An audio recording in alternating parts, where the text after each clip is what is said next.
We're on a TeamMaker trail screen here to do some narrating of what's going on. We're going to do some calculations.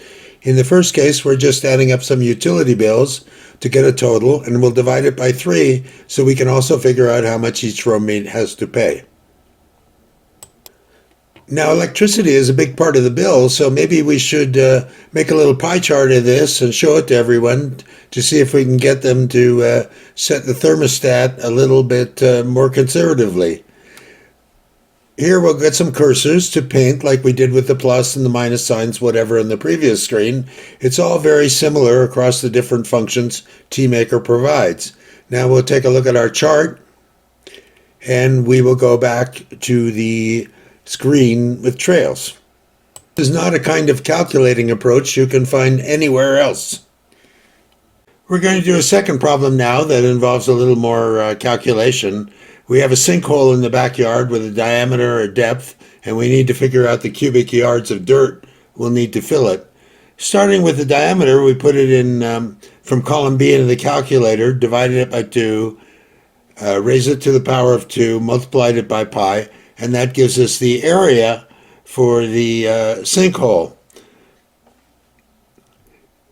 Now for the next bit, we're eventually going to have to divide by the number of cubic feet in the cubic yard, and we'll go ahead and calculate it here as 3 to the power of 3, even though we could have figured that out in our head quite easily, and we'll put that in the memory, FTPY, which we can think of as foot per yard.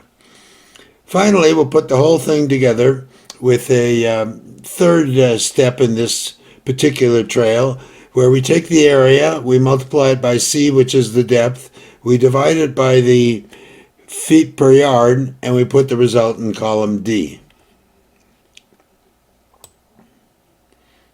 There are quite a few ways you can do things in TeamMaker, and you want to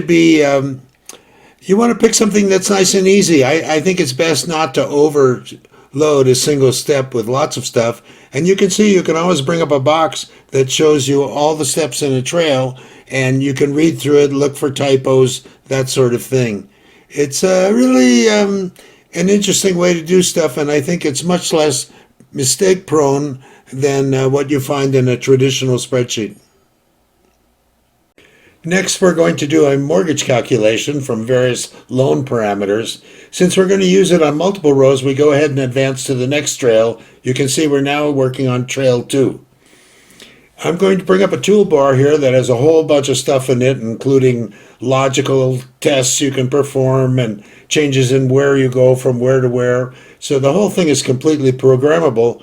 But here I'm just putting in the parameters for a mortgage, which you click and follow the instructions, and lo and behold, there's really generally nothing to type yourself. You can see we computed it and we have the first payment, and now we're going to click on an apply box that says I also want to do it for these rows. So when we push compute, we now have the whole thing. It's a convenient way to do this, and nobody would be expected to calculate a mortgage with their own instructions. Now we're going to pull up a very special tool called the debugger. I've made the switch here, but I'm going to put you away for a minute and go to the line we want to start with, which is our line that has the most activity. You can see the top of the screen shows what's going on, what remains to be done, etc. And when we push this next stop button, it does one thing and then returns control back. So what you're doing is you're going step by step through all the calculations you've specified, and you can watch the value in the calculator, everything developing, and if you see something that wasn't what you expected, well, that's where your bug is. We'll stop with just the one trail there, but you can see it went on to trail number 2. Going back to our data screen, you can see the results we've obtained without all the parameters that went into doing it. You can also still fetch the pie chart we made if you want to bring it up with somebody looking over your shoulder.